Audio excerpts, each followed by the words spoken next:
Yoi, yoi, yoi, yoi, yoi, yoi. I'm on time. I'm on time. I'm so thankful to be on time. You know what? What is that? Hold on. Hold on. Oh, now I look beautiful. Isn't it so lovely? Someone, are you creative visionary? How are you? How are ya? How are ya? Let's move this like this. So we can be even in the middle. In the middle. In the middle. In the middle. How are you doing? I hope all is well with you. It's a beautiful day. Let us start. Please take a deep breath in through the nose.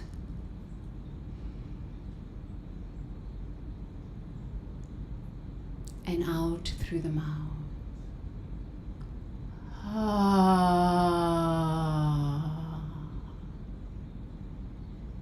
Deep breath in through the nose. And out through the mouth.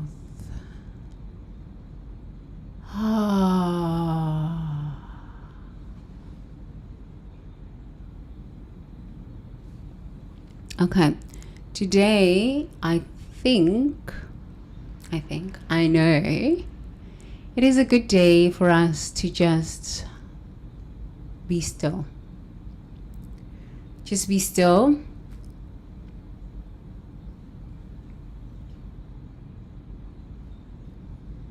Yeah, I think that's better, no?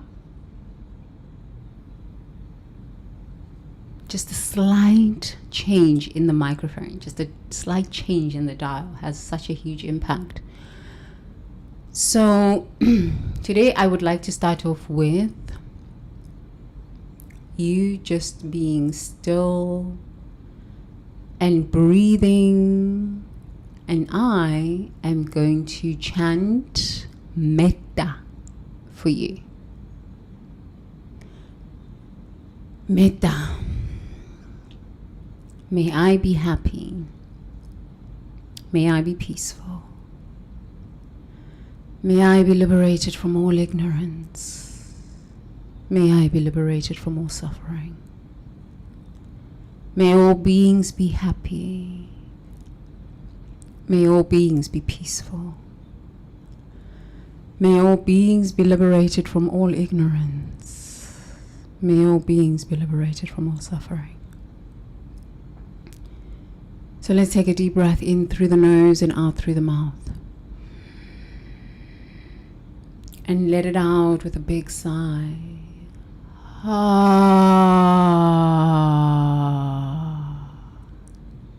Okay, please close your eyes. And gently just roll your shoulders back. Roll your shoulders back. Just feel yourself. Feel your body. Feel where there is tension in your body, maybe in your shoulders, maybe in your chest area, maybe in your neck. Just feel and feel the energy, feel the tightness, feel the lightness if there's lightness. And just give yourself permission to be in your body. Just be in your body. Okay, let's roll the shoulders forward. Don't forget to breathe, taking a deep breath in through the nose. And out through the mouth. And moving your head from left to right, slowly. Breathing.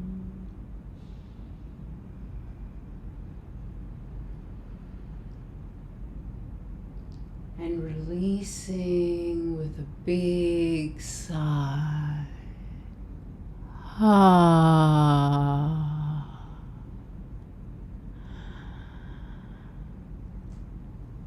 And let's do that one more time.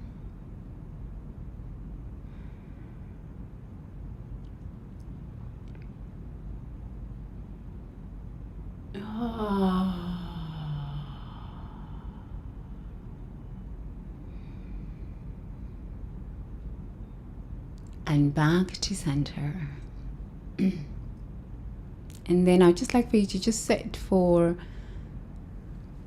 the transmission of metta, and just continue breathing in through the nose, out through the mouth. If you want to continue with a big sigh, that's okay. And if you just want to breathe normally, that's perfect too. Okay?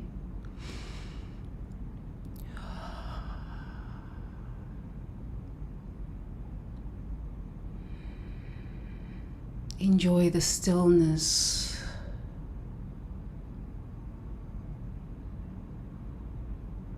Knowing that you are here. No matter what has happened throughout the day, no matter what happened yesterday, no matter what happened an hour ago, you are here. You are here. You are safe within your own body. You are here. May I be happy. May I be peaceful.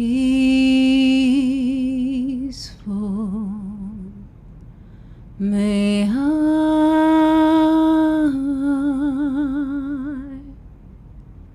be liberated from ignorance. May I be liberated from suffering. May all beings be happy. May all beings be peaceful.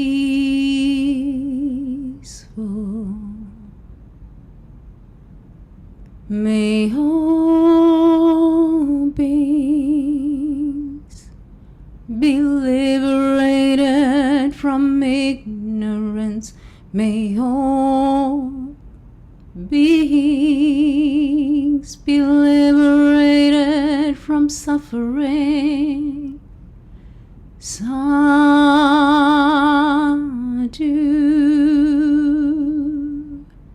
sadhu, sadhu, sadhu, sadhu, sadhu,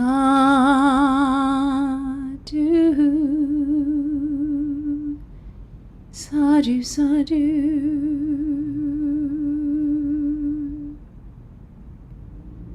May I be happy.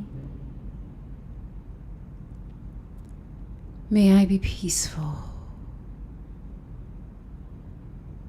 May I be liberated from all ignorance. May I be liberated from all suffering.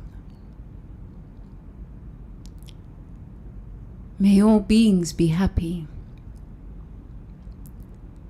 May all beings be peaceful. May all beings be liberated from all ignorance. May all beings be liberated from all suffering. Sadhu, sadhu, sadhu.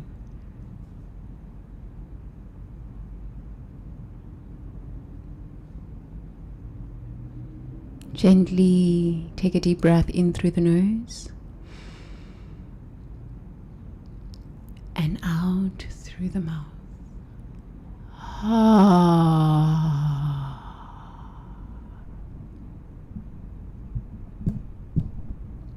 Good. Now you can open your eyes and take a look at my beautiful face. So I can see your beautiful face. Salbona, you creative visionary. I see you. I see the divinity within you.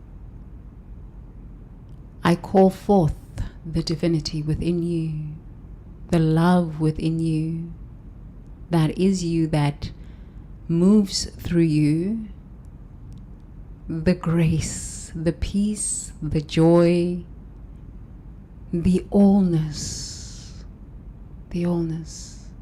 that we come from, the infinity that we originate from. I see you. Igama lam uThembi Buthelezi, Queen Bringer of Good Hope, helping you activate hope within your own body temple, because this is where the magic happens. Your body temple. Emzimbeni wami, emzimbeni wami. It's a good day. Oops. Yeah, it's a good day. So let us read. Shall we read our morning reading today? It's a little chilly today.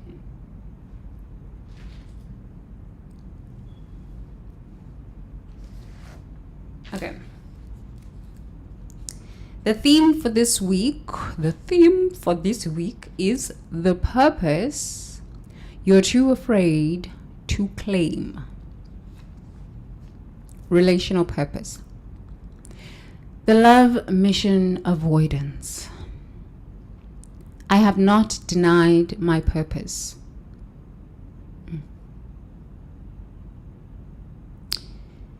Your relational purpose is the unique way you're meant to contribute to healing, connection, and love in the world through your relationships. But you deny this purpose by staying in relationships that diminish you, avoiding relationships that would challenge you to grow, or treating relationships as personal fulfillment projects rather than spiritual assignments for mutual evolution and service. Dr. Patricia knows she has a gift for helping couples heal their relationships, but she stays trapped in her own dysfunctional marriage, telling herself she must fix her own relationship first before helping others. Meanwhile, her relational wisdom remains locked away while couples who could benefit from her insights continue to struggle. Her denial of relational purpose keeps her stuck in personal relationship drama instead of expressing her gifts for collective relationship healing. Denying your relational purpose creates a split between the love you're capable of expressing and the love you actually share.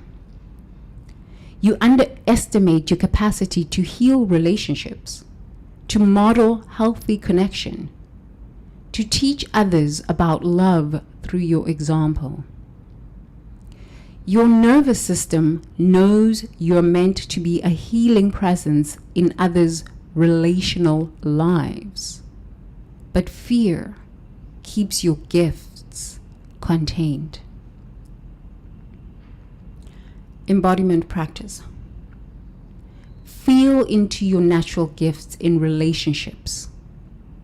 Perhaps you're a natural mediator, a healing presence, a wisdom teacher, or a love catalyst. Notice what happens when you imagine using these gifts more widely to serve others relational healing. Say, I express my relational purpose through conscious love. My capacity for relationship healing serves others.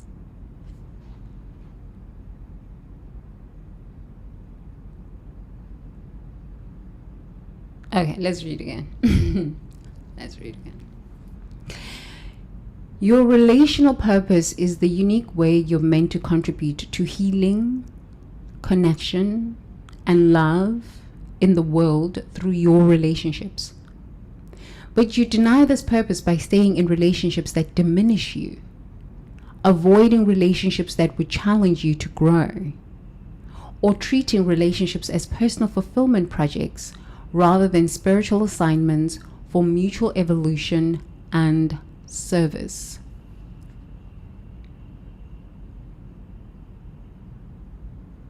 I don't think I'm qualified to talk about relationships.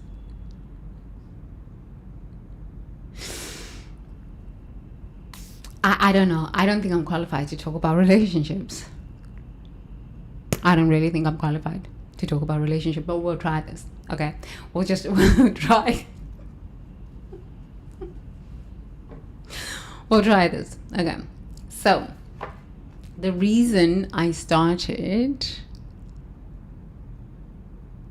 this live stream today with metta, may I be happy, may I be peaceful, may I be liberated from all ignorance, may I be liberated from all suffering,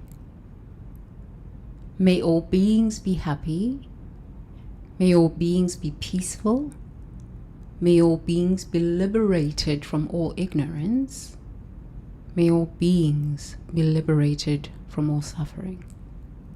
The reason I started this live stream with this intention, with this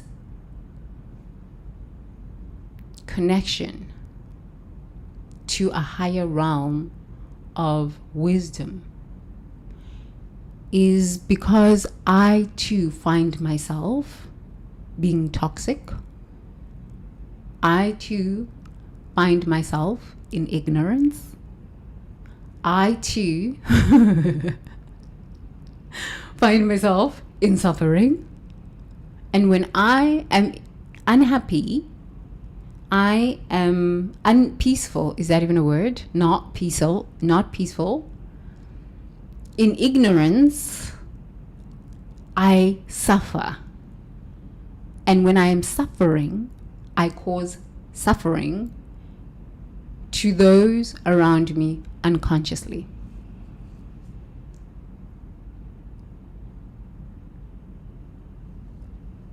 Take that in for a moment. Okay? I'm not sure who in this world has not experienced ignorance.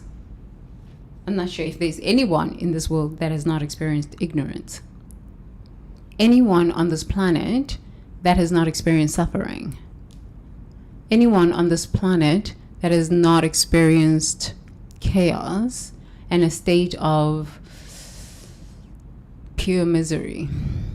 All of us have lived through these states of consciousness. All of us. All of us. So the intention for me is, may I just be happy? May I be happy? May I be peaceful? May I be liberated from the ignorance that will create suffering in my own life. May I live in this. Why do I choose this? Because I found over my 44 years of life here on planet Earth that I cannot change anyone. I have tried.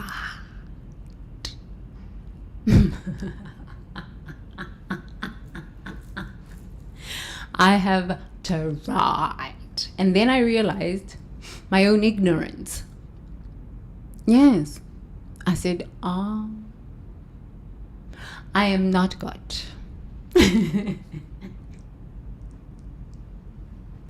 I did not create this planet. I did not create the earth I walk on. I did not create the waters I drink. I did not create the oxygen that nourishes my body temple and keeps me alive. I did not create the sun. I did not do this. Okay? I did not create ether. I did not do this. None of these things. I did not do any of these things. So, if I cannot even keep my own harmony, peacefulness, balance in my own mind, my own brain, my own body temple, my own emotions, okay? And I did not create the elements. How do I think I'm going to change humanity? Or humanity, well, that's a huge mission. How am I thinking that I'm going to change someone else who's living with me? How? It was a sobering moment to come to this realization. Truly, it was a sobering moment. Yes, a very sobering moment. I was like, okay. I have fits of rage at times. I have anxiety attacks at times. I go through bouts of depression at times. I am ecstatic at times. Okay. And I think that I am going to fix someone, change someone, when I don't even understand the real reason for my fits of rage. Because we're not really... I read A Course in Miracles. I loved the Course in Miracles. I read it for many years. It was my co-Bible. Yeah, I read it. I loved the Course in Miracles. When I first got to America, I think I found it, I think somebody was talking about it on Oprah. And then I went and bought the Course in Miracles. And I used to read my Bible and I used to read the Course in Miracles. The Course in Miracles it's an intense book. Honestly, it's an intense transmission. It's an intense piece of work. But the one passage, such a beautiful passage in the Course in Miracles, it said, you're not really angry at what you think you're angry. No, you're not really angry at what you think you're angry about. Something like this. I can't fully paraphrase it, but and that took me on a journey, because I was like, okay, so I'm not really angry about what I think I'm angry about. Oh, okay, so what am I really angry about? Okay, this was the time I'd already started going to therapy. So I could I would read my Bible, I would read the Course in Miracles, I would do my thing, work out, eat my breakfast, out the door. I had to go to therapy before going to school to take classes. And I would sit with my therapist and I say, you know what, I read a course in the Course in Miracles. I'm not really angry about what I think I'm angry about. So, okay, if I'm not angry about this and this and this that happened while I was growing up, if I'm not angry about this person who I think took advantage of me and stole from me and beat me and all. Okay, so but like, what am I angry about? What am I angry about? And I had a really good therapist, and they would say to me, let's unpack that.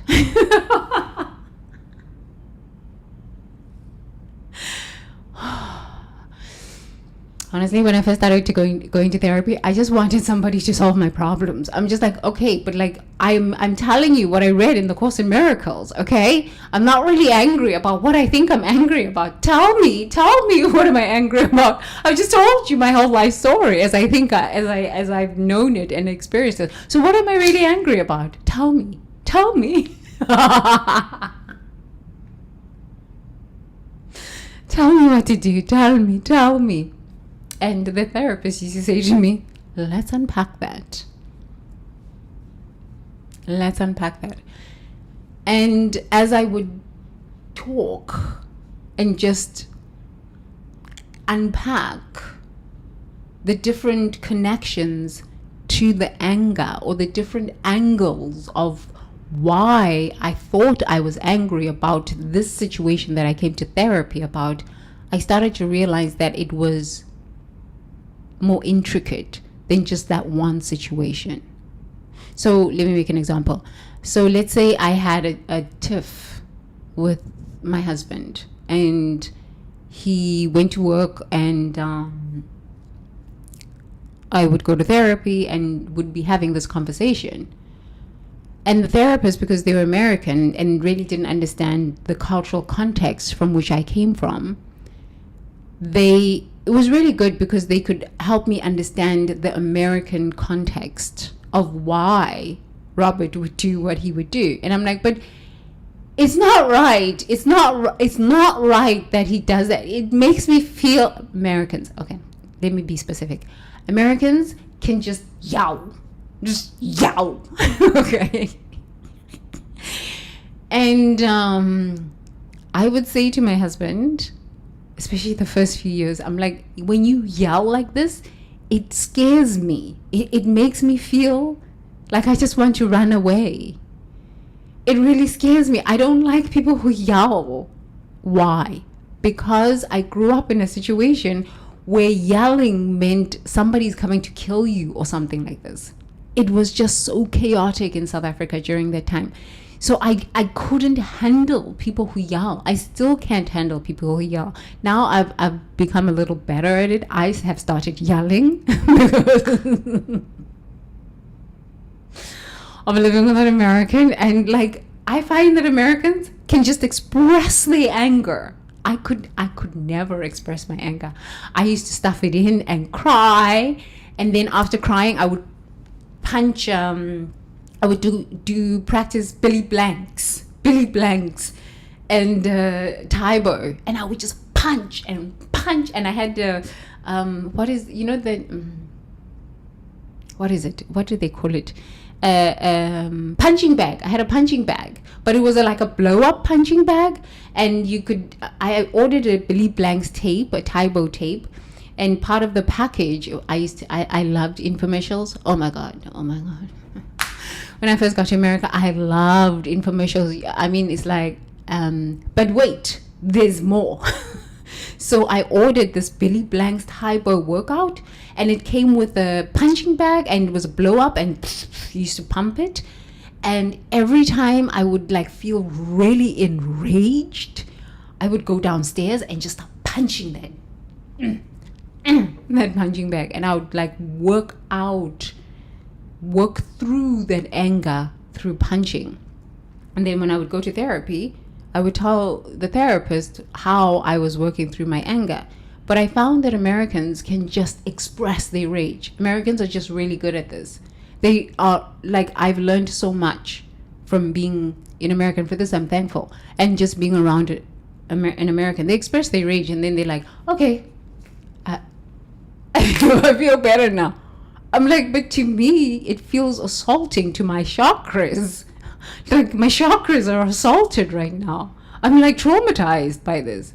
And my husband's like, well, I'm just over it now. I'm like, but I'm not. I just feel so overwhelmed by this expression of rage. And And the therapist would say, okay, but that's a cultural difference. And I'm like, I used to say, but like, it's not a culture. It's offensive to me. Number one, I am a very, very quiet person, and it hurts me. It hurts me. It hurts me. But honestly, I wasn't really angry at Robert for expressing his rage, because okay, yes, maybe sometimes Americans, you don't have to express your rage in such a ferocious way, like Cardi B would say. Ferocious. In such a loud and dramatic way. But this is who you are. This is who you are. And I've learned so much about anger. Anger. And sacred rage. And would I have learned how to be okay with my anger and sacred rage if I hadn't married an American? Maybe not. Maybe not. Would I have learned how to go out into the desert and just scream at the top of my lungs and get that rage, that ancestral rage from all the women in Africa that are just like stuffing the rage deep within? Maybe not. I probably wouldn't have learned or sought to find ways to express the rage I felt in a healthy way. The rage. So when I would go to therapy and have these long conversations with my therapist, and she would say, well, let's unpack that. And then, okay, reading the Course in Miracles, you're not really angry for what you think you're angry about. Ugh. That led me on a journey of understanding that your anger is way bigger than what it is at that moment. People are triggering. Whatever makes you angry in that moment could be related to what happened to you when you were 5 years old. An experience that you had at 12 years old that registered in your body, registered as a memory, but because you didn't have the tools and the capacity to deal with that experience in that moment, your subconscious mind, which is your body, just stored it and said, oh, when I have time or later, I will deal with this. And so we're all just walking around with so many experiences that we haven't even begun to unpack. Just in this lifetime. In this lifetime, we haven't begun to unpack why we are angry. We haven't even begun to unpack why we are sad. We haven't even begun to unpack what makes me happy. We haven't even begun to explore what makes me miserable. What brings me joy. We haven't even begun to unpack. We are just living in survival. We are just traumatized and traumatizing each other. And it's like meeting someone is like a chung, chung, chung, chung. Some people just react violently towards that. And some people internalize that and sink into a depression, because they don't have the tools on understanding, number one, that your anger or your misery or your apathy or your fear or your anxiety probably has nothing to do with this moment that it is arising. It is an accumulation of micro anxieties, micro offenses, micro sadnesses, micro fears, micro angers packed up on top of each other from the day you were conceived in your mother's womb. We're not even going to go past lifetimes, parallel lifetimes, future lifetimes. No, let's just stay in this lifetime. It's energy. Every time you feel anger, emotion is energy in motion. Where is that energy stored?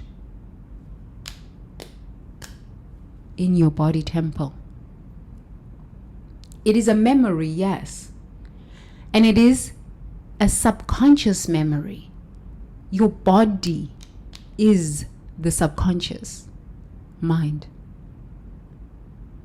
And so the reason why I invite us every session, live stream session, to be still and remember a time and attach it to the body. What I'm asking us to practice in that moment is the act of self-love and self-respect and self-honor. To be still enough to remember how a certain memory or a certain experience or a certain event in our life is affecting how we relate today. And if you've noticed, if you've been following along on the live streams, sometimes I will say, remember a time between the ages of 6 and 8. Remember a time a month ago. Remember a time 3 months ago. Because you're not really angry at what you think you're angry about. It's a line in the Course in Miracles. I'll find it and I'll talk about it again. But it's you're not really anxious about what you think you're anxious about. You're not really apathetic. You're not really fearful about what you think you're fearful about. When you unpack it and you explore it, you will find that you were fearful at age 2, you will find that you were fearful at age 5, you will find that you were fearful at age 7, 9, all of these ages. And then you come to age 44, 50, you come to age 25, and you realize you have a bag, a subconscious mind, which is your body, just tapped with all sorts of angers and rages and apathies and fears and worries. And so you're just walking around as a bundle of nerves and a bundle of anxieties and a bundle of fears. And it's just, this is who you are. But this is not the truth of who you are. We just haven't been conscious. We don't understand this. So it's not really your fault, but it is your responsibility to choose to be happy, to choose to be peaceful, to choose to be liberated from all ignorance. What does that mean? I choose to be liberated from all ignorance. It means I'm willing to sit for 15 minutes, 30 minutes a day and just explore the sensations on my body. Oh, what is that heat right there about? What is it linked to a memory? And what memory is it linked to? Nobody teaches us this. This is a foreign concept. I learned this in Vipassana. My first Vipassana meditation, it was 10 days of silence. I was all the way up in... I flew to San Francisco. I met some tech bros, some hippie ones, okay? We were in this VW Beetle. Like a, what was it? Like a VW. I've had some really interesting adventures. Okay, it was a VW bus, you know, the Beetle, not the Beetle, but the bus, right? And they were tech bros, and they were just real hippies. And I didn't even know these people. I just went on the vipassanadhamma.org website and I just signed up, and I was like, I'm going to this thing. I don't know what the hell's going on with this thing, but okay, they said meditation is going to help me, so I'm going. I need it.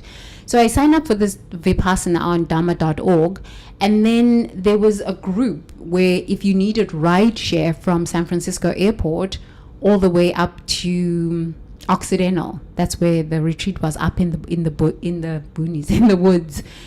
And so I just signed up with this guy, and I was like, oh yeah, I'm flying in from Vegas, I'm from South Africa. He's like, yeah man, I work in Silicon Valley. I was like, oh okay, what is Silicon Valley? I had no idea what Silicon Valley is. Honestly, I did. My dad loved this computer thing. He was totally into this computer thing, but I had no idea what Silicon Valley was. It was kind of like my second year in America. I was like, what is Silicon Valley? I don't know nothing about this stuff. So the guy was like, yeah, I work in Silicon Valley. And I started talking to him for a while, 2 weeks before I was going up to Occidental. So they picked me up at the airport. So it's like 5 tech bros, and they're like, hey, jump on in. I'm like, okay, 5 white guys, and they're like, jump on in, we're going to, and they're wearing these Thai fisherman pants. They were so hippie. They were so hippie. I'm like, hi, I'm Tembi, I'm from South Africa. I was such a ditz. Honestly, I was such a ditz. I could have disappeared. I didn't even know these people. So they picked me up at the airport, and we go all the way up to Vipassana. And the first 7 days of Vipassana meditation, it was complete. The whole 10 days is complete silence. Okay, the first 3 days were a hell that I didn't even understand, because we had to sit down for like 10 hours a day. We were meditating 14 hours a day, but 10 hours a day you were sitting and feeling the sensations, just the first 3 days, sensations in your nostrils. That's why I focus a lot on breathing. But with Vipassana meditation, there is no breathing out with the mouth, out loud, because everything is silent. So you focus just on this area of your face, the nostrils, and just to focus on one area and feeling sensations just in one area. I didn't realize that this was hard. It was challenging. Focusing just on one area brought back so many memories of South Africa. I remember I used to just get up after, like, maybe meditations were between an hour to an hour and a half. Sometimes I would get up the first 15 minutes and I would go and I would run outside of the meditation, the Dhamma hall, and the Dhamma instructors would run after me, and I would be crying. I'm like, I want to go home. I can't take it. I'm having flashbacks of people being killed. I can't. I want to go home. I want to go. It was hell. By day 7, I had had enough. I was like, I want nothing to do with these hippie people and this Buddhist thing. I am out of here. These people are nuts. I'm out of here. Get me out. But I couldn't leave because the hippies, tech bro hippies, were just zenning out there, and they were just zenning out. And so I couldn't leave from Occidental all the way to San Francisco airport. So I was like, how am I going to get out of here? I just had to surrender. By day 10, I was in bliss. Like, that was the first time in my life that I actually experienced ecstasy in my body. I was flying. Like, I felt a joy that I never experienced ever in my life. Ever. It was something out of this world. 10 days of silence. If you ever get the opportunity to sign up for 10 days of just pure silence, oh my goodness, try it. It's free. They don't expect you to become a Buddhist. You can go as a Christian, as a what, as a non-Christian, as a Buddhist, you don't even need to be anything. You could be atheist. Just go and sit and just focus on learn about the sensations on your body. That was the first time I realized that, honestly, truly, we're not angry about what we really think we're angry about. Because in that moment, nobody was harming me in that meditation hall. Nobody was hurting me in that meditation hall. I was sitting there with 100 meditators, quiet. Nobody needed anything from me. Nobody was talking to me. But I was in a hell that I had no idea. The rage, the tears, the joy, it was such a concoction of emotions. I realized I'm a walking crazy person. I'm a walking crazy person. That was the beginning of my walk with psychology, meditation, awakening. So, the reason I share this with you is that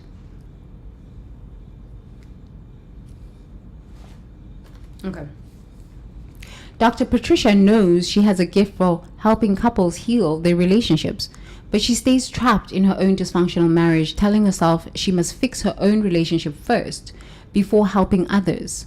Okay? Meanwhile, her relational wisdom remains locked away while couples who could benefit from her insights continue to struggle. Dr. Patricia just needs to give herself a break. She doesn't even understand why she is in a dysfunctional relationship. She doesn't. Maybe she does, but honestly, she should give herself a break. You could still be of service to others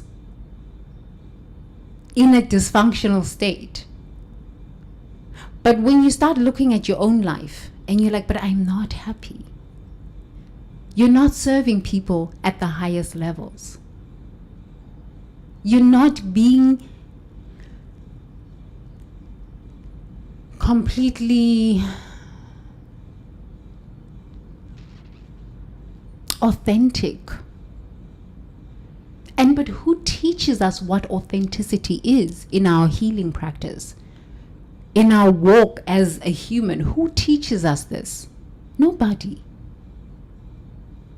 Nobody. So, honestly, Dr. Patricia, give yourself a break. Give yourself a break, honey. Her denial of relational purpose keeps her stuck in personal relationship drama instead of expressing her gifts for collective relationship healing. How could she? Honestly, how could she?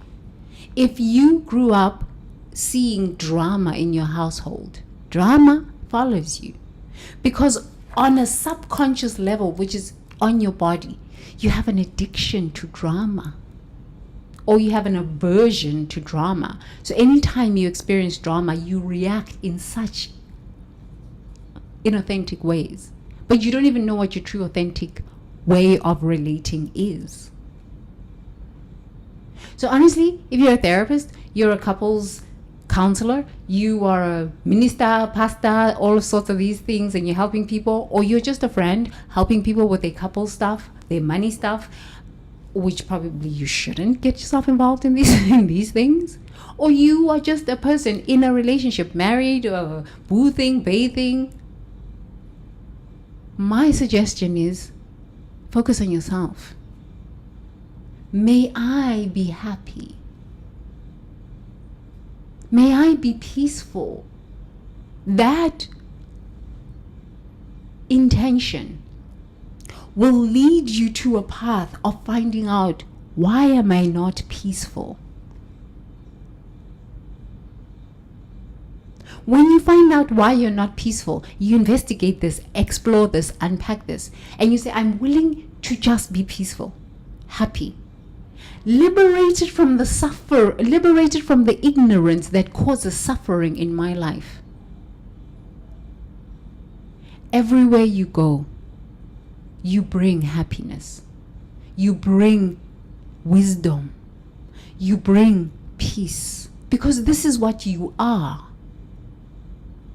Not from the brain, but from the subconscious mind.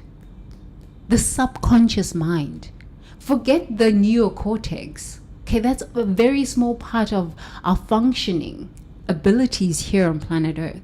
It is the subconscious mind, which is the body. That is truly what controls us. And until you are willing to understand, okay, but like, what is it that is creating this unhappiness and this ignorance in me? And that is creating so much suffering in my life. It becomes really difficult, number one, to change.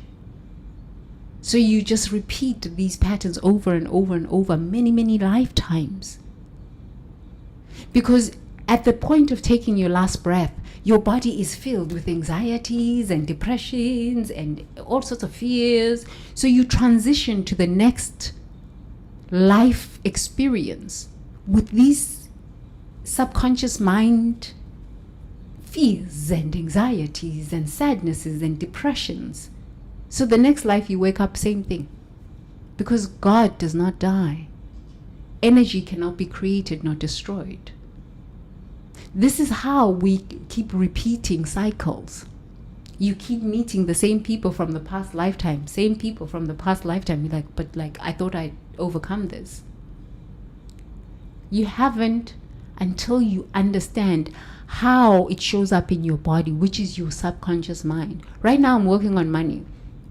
And I'm like, okay, where do I have money fear? Where does it live? And what is that story? Because it just keeps showing up. But this story is ancient for me. It's so ancient, and I'm working on the original.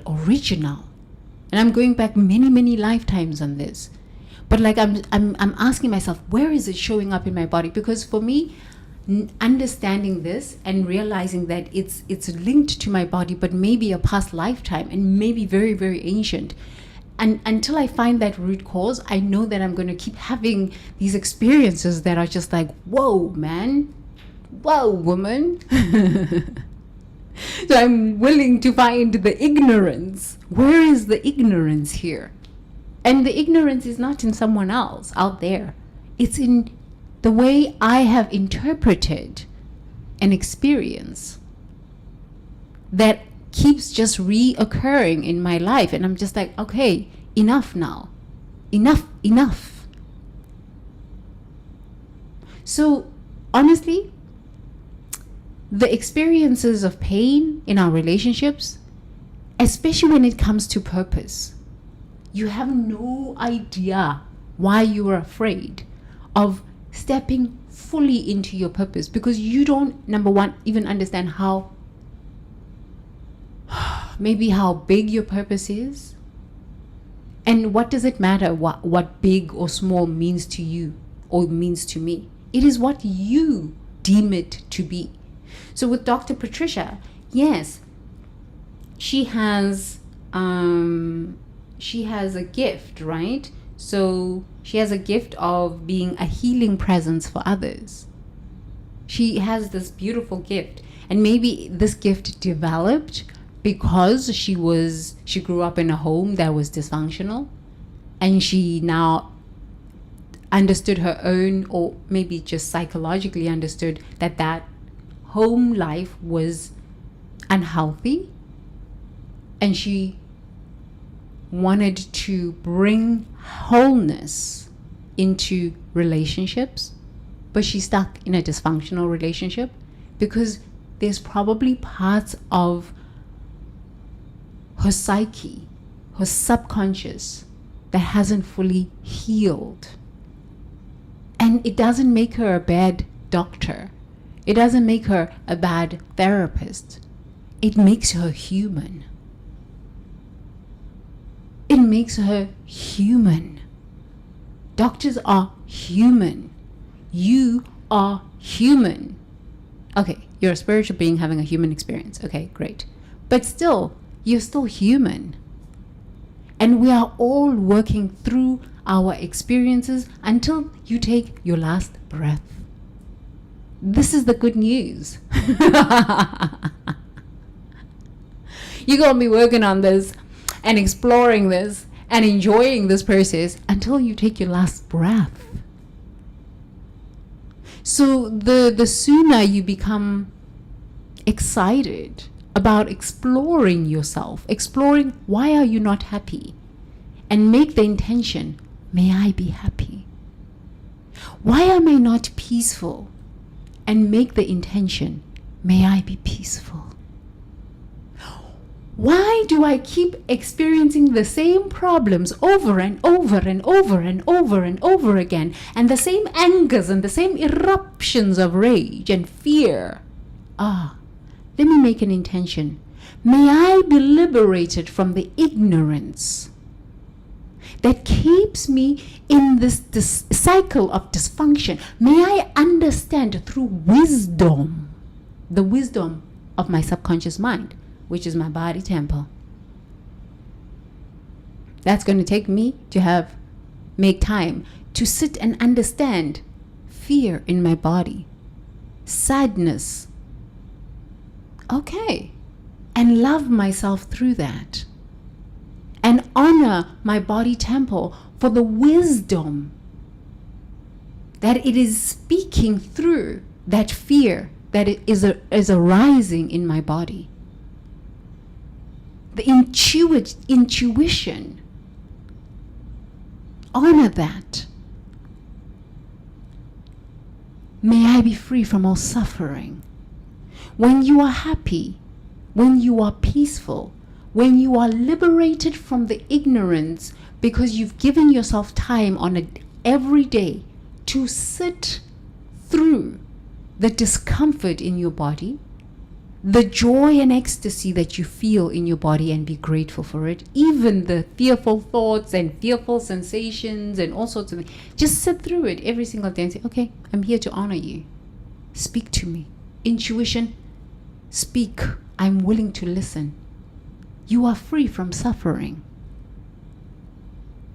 How can you suffer when you know what is truly making you angry?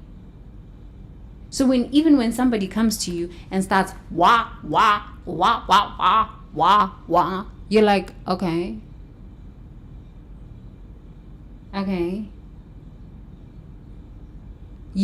Number one, your brain will kick in and say, okay, maybe this person's crazy, depending on the amount of time you've spent in meditation and examining your own body. Or your brain will just be, your body first will just be flooded by a whole bunch of emotions. And then maybe the emotion that you recognize is anger, and then now you want to fight back. If you spend a lot more time being curious about your own body, being curious about the memories that first were associated with anger, fear, anxiety, those memories subside because it's all energy. When you observe energy, observe. Particles change, waveforms dissolve. Those waveforms and particles live in your body. It's energy. So when you observe the energy as sensations appearing on your body temple, associated with a memory, with love, with understanding, with self-respect and self-honor, the wisdom arises. And as the wisdom arises, the perspective in which you view life from and view relationships from changes. I still get upset with my husband. I don't have a perfect marriage. I don't have perfect relationships, but I strive to have perfect relationship with myself. That's all I'm interested in. Maybe this is narcissism, okay, but as long as I'm just not harming other people, I'm not out just attacking people for no reason, okay, I'll take the label. I don't really care because I don't label myself. But all I strive for is to have a healthy relationship with myself. Because in having a healthy relationship with myself, I know that if you come with mess into my life, I'll be like, boundaries, get out. If you come with love, we can share and, grow in that. Because I know myself. I know what I will not tolerate because it just creates anxiety in me and it's unnecessary. And I encourage you to love thyself that much. Where just 30 minutes a day, it's like, no, this is my self-love time. This is my self-knowing time. This is my self-honor time. This is my self-respect time.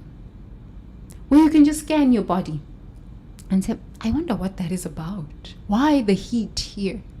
What is this heat or this itch or this sensation associated to? And then make an intention on a daily basis. May I be happy. You have a right to be happy. You're not on this planet to live in misery. I don't know who sold us this false idea, but it is a false idea. It is a lie. You are here to be happy. May I be peaceful. Oh, peace. We cannot expect the wars to end. If I am not peaceful and you are not peaceful, because even if I'm peaceful, you're going to come with your mess into my world. And then I'm going to come out of my peace and I'm going to go to war. But it starts with me just being peaceful in my own world.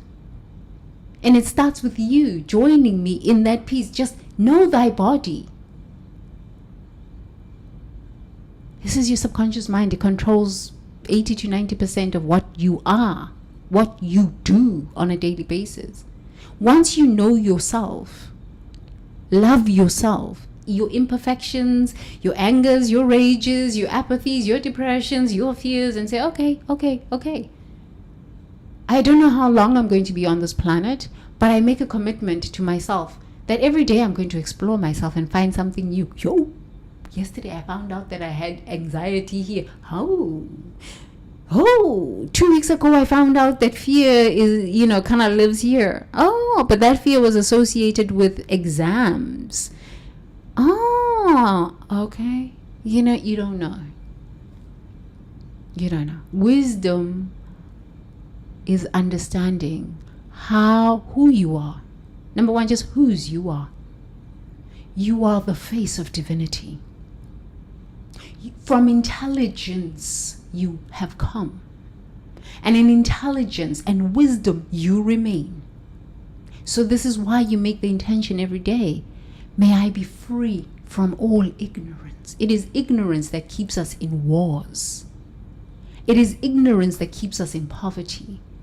It is ignorance that keeps us in illness, dis-ease of the body temple. May I be free from all of this. Because then I'm free from suffering. You are entitled to live a life that doesn't have suffering. But sometimes suffering is the path through. It is the path through. There's the saying in America that pain is inevitable, but suffering is optional. Why are we all suffering then? Because we don't have a healthy relationship with the understanding of suffering. We're afraid of suffering. But honestly, what I've understood is that in my suffering, when I make the intention to be happy, to be peaceful, to be liberated from the ignorance that causes my suffering, I find it a fresh perspective about the suffering I am in. And once that fresh perspective arises within me, which is the wisdom, the suffering just dissolves. We haven't been taught this, but because we haven't been taught this, we suffer.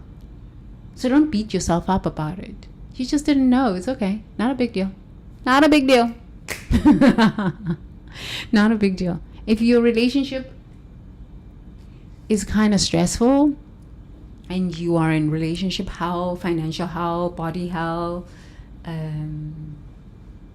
spiritual hell, honestly, the intention I would share with you is, may I be happy. May I be peaceful. May I be liberated from all ignorance. May I be liberated from all suffering. If you practice that for long enough, you'll start asking that for all beings. Why? Because you will feel the release. You will start to feel the calm within yourself, and you'll walk around in this world thinking, Why would other people not want to live like this? It makes no sense. It makes no sense. But before you even get there, you might have to have boundaries. You might have to... What I've noticed about practicing metta, just this phrase, is that when the longer I practiced it, the more I was able to see reality for what it is, not the delusions I wanted reality to be. And then I had to make some tough choices and say, this no longer works. It no longer works. I've got to be truthful here to myself. And then that's when, you just have to have boundaries, and you have to end relationships that are not willing to evolve to the next stage. And it's painful. Oh, it is painful. But what am I truly making an intention about? What am I truly praying? May I be happy. I need to be happy. It is my divine right. It's my birthright to be happy. And so it is for you. So it is for you. Okay. I hope that was nourishing. Okay, let's finish off. Feel your natural gifts in relationships. Perhaps you're a natural mediator, a healing presence, a wisdom teacher, or a love catalyst. Notice what happens when you imagine using these gifts more widely to serve others. Relational healing. Say, I express my relational purpose through conscious love. Conscious love is first loving yourself. Conscious love is first praying for yourself first to be happy, to be peaceful, to be liberated from all ignorance that keeps you in unconscious dysfunctional love. You are important. You matter. Okay? My capacity for relationship healing serves others. Yes. Your capacity for having a healthy relationship with self is the healthy image that you bring as the healing in the world. Let me say that again. Your capacity for a healthy relationship with yourself, a relationship that is honoring, that is respectful, that is loving towards yourself, is the healthy image that you bring into the world. You are powerful when you live from this perspective, because nothing can truly harm you. No one can truly harm you. Okay? Okay. So, I think we'll do 20 minutes.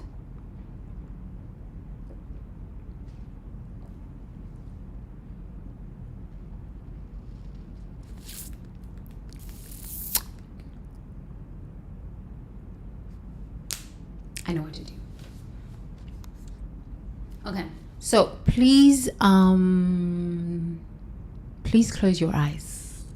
Please close your eyes. Let's take a deep breath. That was a lot. That was a lot.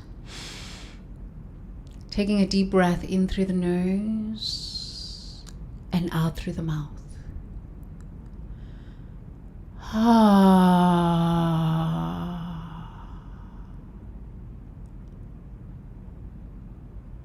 Deep breath in through the nose.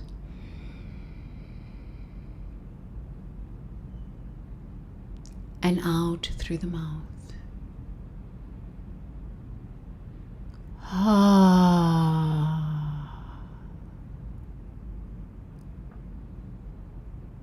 Thank you for listening. Thank you for listening to my stories. I honor you for that. Thank you so much for being on this journey with me. My intention is to be as authentic as possible and share the resources that have gotten me here in my healing journey, please feel free to check out Vipassana meditation, dhamma.org.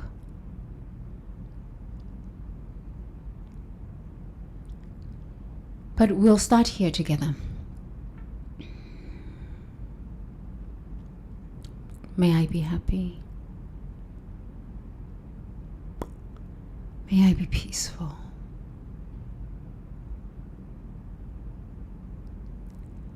May I be liberated from all ignorance. May I be liberated from all suffering. Please just continue to take a deep breath. I'm going to guide you through a metta meditation.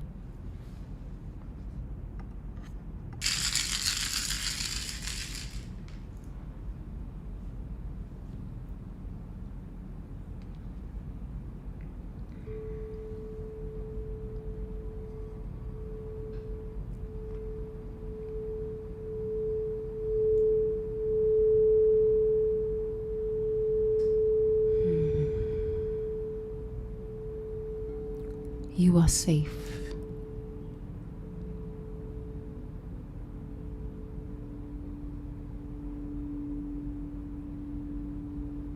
As you take your holy breath in through your nose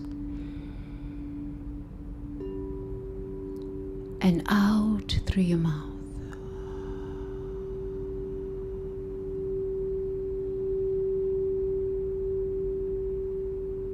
May I share the good news with you. You are safe.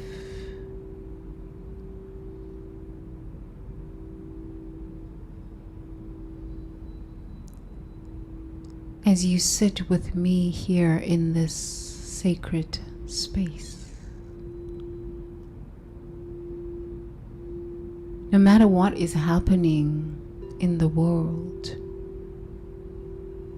no matter what is happening in your house, outside in your city, I just invite you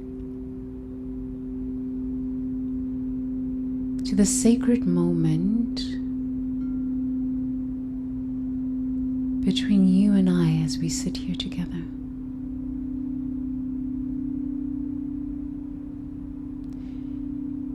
To come to an awareness that as you take your breath and you breathe out, you are safe. Nothing can harm you in this very moment.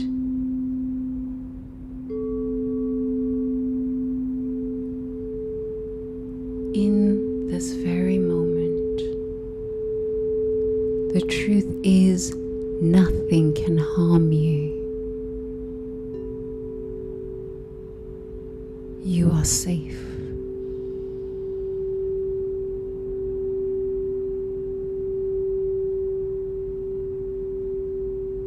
Deep breath in through the nose, out through the mouth.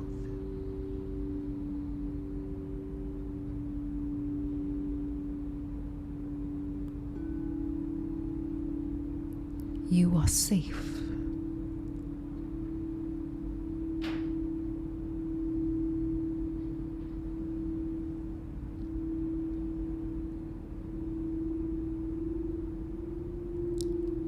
You are safe.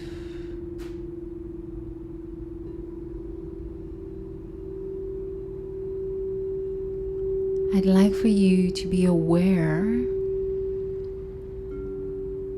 of any thought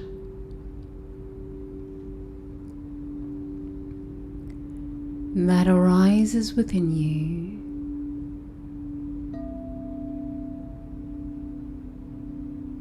as I infer that you are safe. So it might be a thought that says, no, I fear this, or no, I'm not really safe because of this, or I'm in fear or anxiety.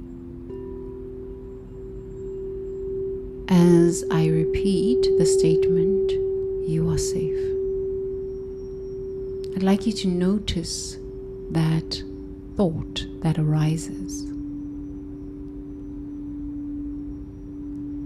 Not only that, I would like for you to locate that thought as a sensation, as a feeling on your body temple. So I'm just going to repeat the statement. You are safe.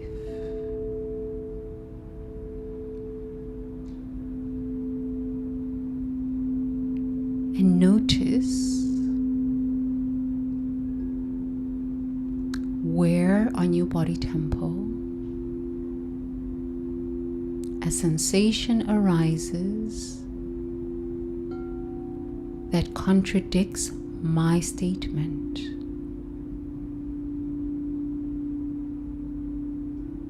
You are safe.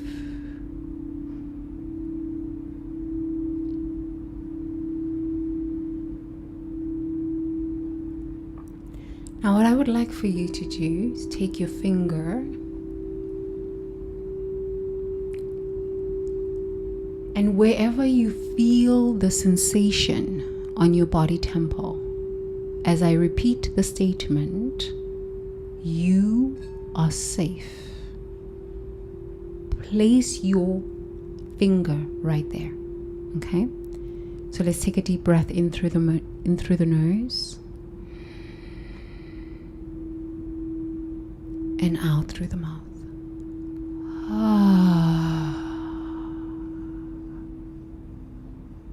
Okay. Let's start. You are safe.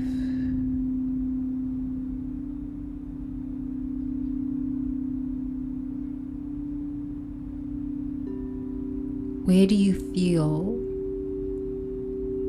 the contradicting message on your body? Maybe, no, Tembi, I don't feel safe. I'm worried about money. I'm worried about my children. I'm not worried about my husband. I'm worried about my partner. I'm worried about my wife. I'm not safe in this moment. It's okay. That's valid for you right now. Just place your finger where you feel the contradicting message.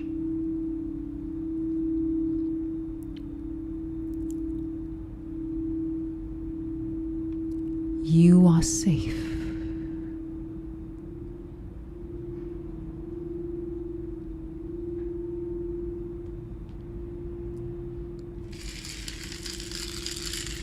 You are safe.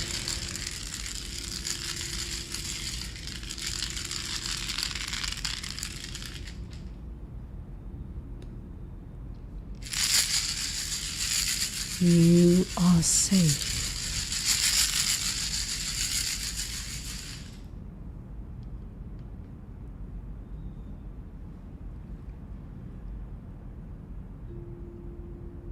If there's more than one place on your body that you feel contradicting messages arising as sensations on your body, feel free to take your other hand and place your hand or even just your finger on the other part of your body. You are safe.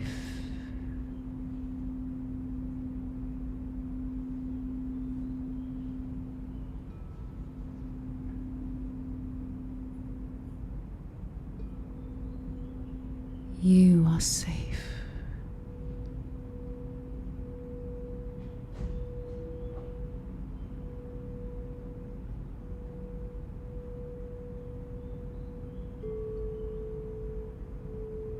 You are safe.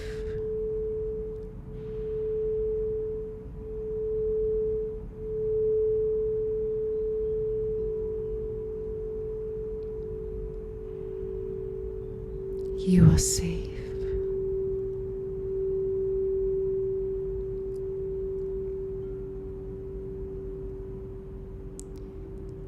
So now what I would like for us to do together is for you to repeat after me these statements.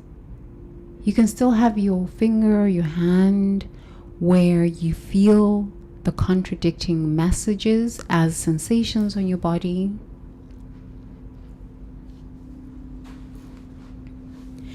And just repeat after me. I am safe.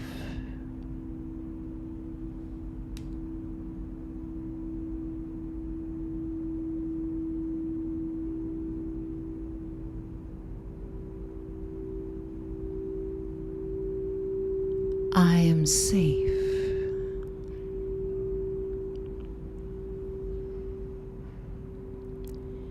I am whole.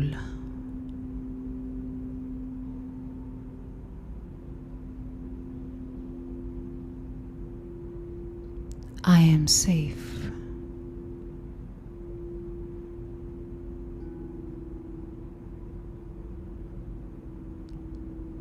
I am whole.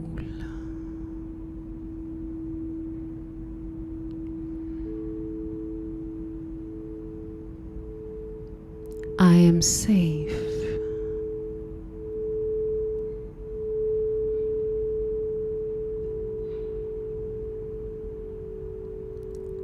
I am whole.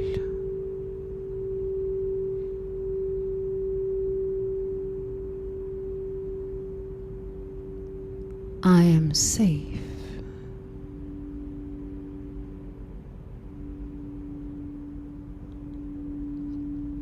I am whole.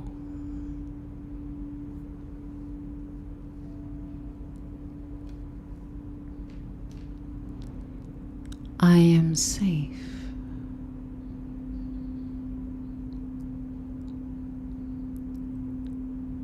I am whole.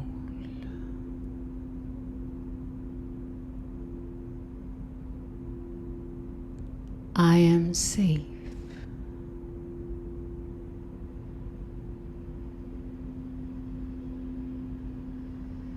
I am whole.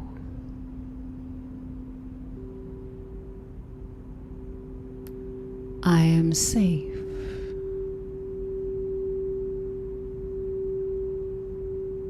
I am whole.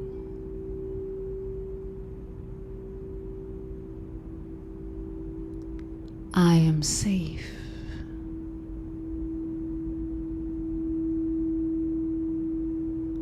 I am whole.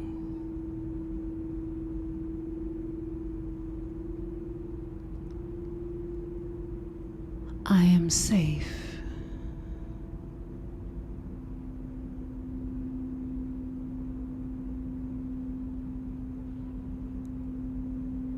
I am whole.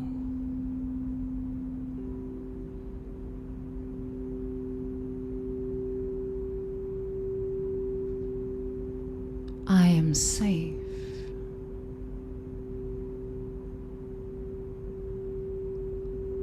I am whole. I choose peace.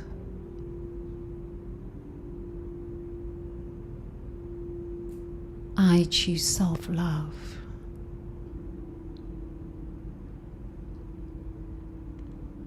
I am safe.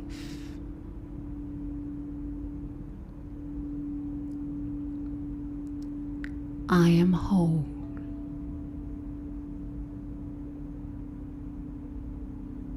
I choose peace. I choose self-love.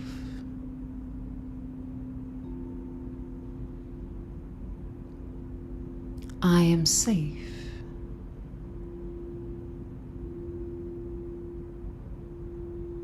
I am whole.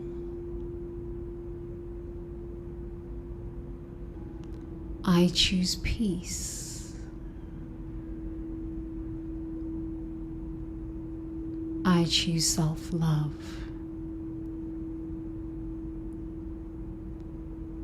I am safe.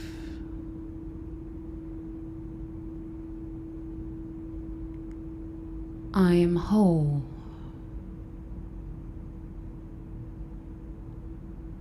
I choose peace.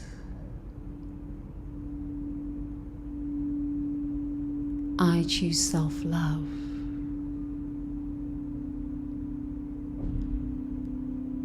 I am safe. I am whole. I choose peace.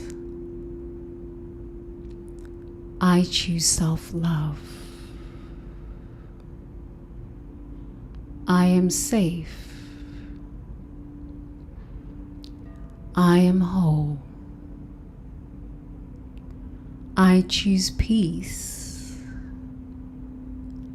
I choose self-love.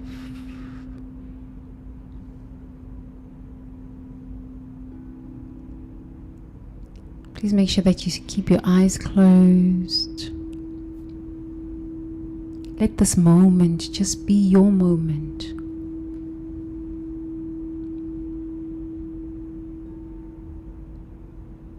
To feel what it is, what it feels like to affirm yourself. Without negating the experience of fear that lives in your body, without negating the experience of hopelessness that shows up as sensations in your body, without negating the sensations of rage that arise in your body, without negating any emotional experience related to an event or experience you've had on this life journey.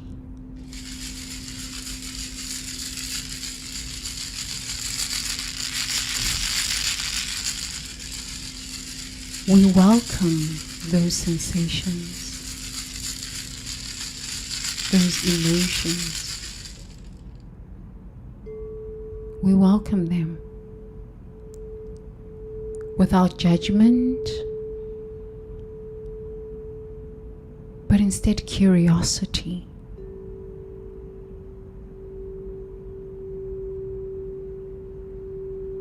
Because we are committed in this moment, just in this moment, to feel safe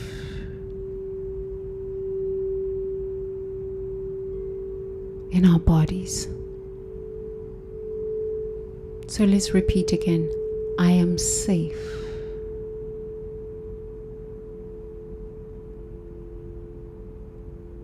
I am whole. I am safe.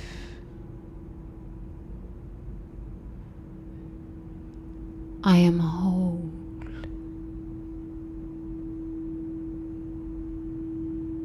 I am safe.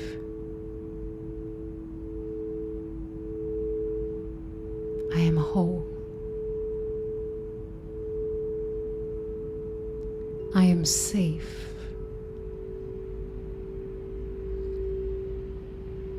I am whole. I am safe. I am whole.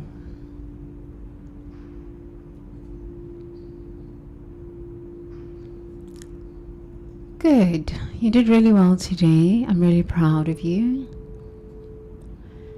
Let's take a deep breath in through the nose and out through the mouth.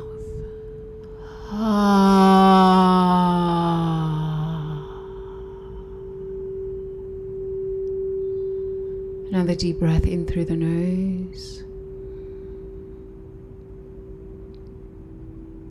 And out through the mouth.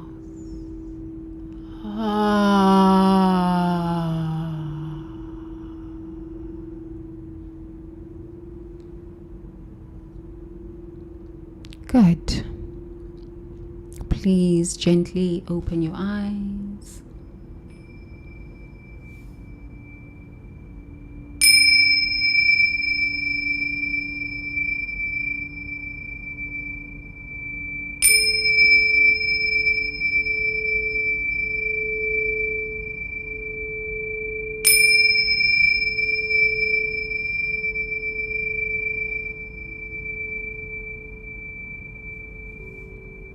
Good. Please remember that this is just the beginning of your journey with your body. Anytime you have overwhelming memories, overwhelming sensations, overwhelming feelings, you can just place your finger or your hand where you feel on your body,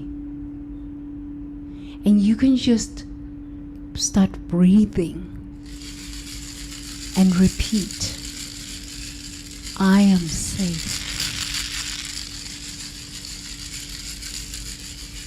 I am whole. I am safe. I am whole. And as you continue to practice and repeat these statements to yourself, about yourself, what you will come to discover is that you are capable of stabilizing and harmonizing and balancing your own emotions. And yes, you might need help. I go deeper into these practices, hour and a half, 2 hours into these practices, and take you on a journey through that emotional experience. But we don't have the time for that. I think I'll start doing that once a week. And actually, no, it's not safe. It's not safe. It's not safe. It's not safe. It's not safe. It's not safe. If I was in a session with people, usually when I'm doing this as private coaching or sessions, I take people on a journey through the emotions. But usually I have to be able to see you, so that if you get stuck, because sometimes it's very the brain is a very fascinating instrument. It's a beautiful instrument, but it's a very fascinating instrument. You can go on a journey and can get stuck. So it's probably not a good idea. So we'll just keep to the gentle ones until I'm ready to